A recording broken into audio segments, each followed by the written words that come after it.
सत श्री अकाल दोस्तों, पिछे जे आप जुखाम वाला फॉर्मूला शेयर किया सीगा ते बड़ा लोगों ने प्यार दिता ते लोगों ने कमेंट करके दस्सिया भी सानू कफ वास्ते भी फॉर्मूला दसो। कफ मतलब कि खंघ होगी, जिन्होंने लोगों को खंघ की प्रॉब्लम आ या गले की प्रॉब्लम रही आ उन्होंने लोगों वास्ते अज आप घरेलू नुकता बनावांगे। ये वास्ते जी आप पहला चीज़ ले रहे हैं वो ले रहे हैं इलायची। अपने सारे के घर च होंगी है इलायची। 10 ग्राम इलायची ली अपना, 10 ग्राम लौंग, क्लोव्स भी कहते हैं वैसे इनू, इस तरह की दिखती है। 10 ग्राम आप ये पा लिया, 10 ग्राम अजवैन, 10 ग्राम धनिया पाउडर। ये सारिया चीज़ां 10 ग्राम की मात्रा के हिसाब नाल ही लैनियां ने। 10 ग्राम जीरा, 10 ग्राम आप ले लेनी सुक्का अदरक, इनू सुक्का अदरक कह देंगे आ, जिंजर भी कह देंगे आ।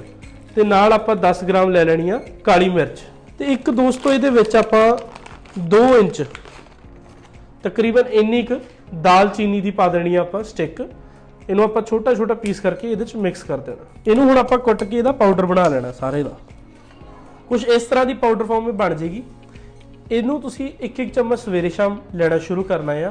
हुण लेना किवें, एक चम्मच सवेरे पाइया पानी लैके उहदे विच 1 चम्मच पा लिया, 1 चम्मच नूं उबाल के ये ग्रीन टी बन जाएगी। उहदे विच अद्धा नींबू ते अद्धा चम्मच शहद पा के कंज्यूम करना शुरू करो।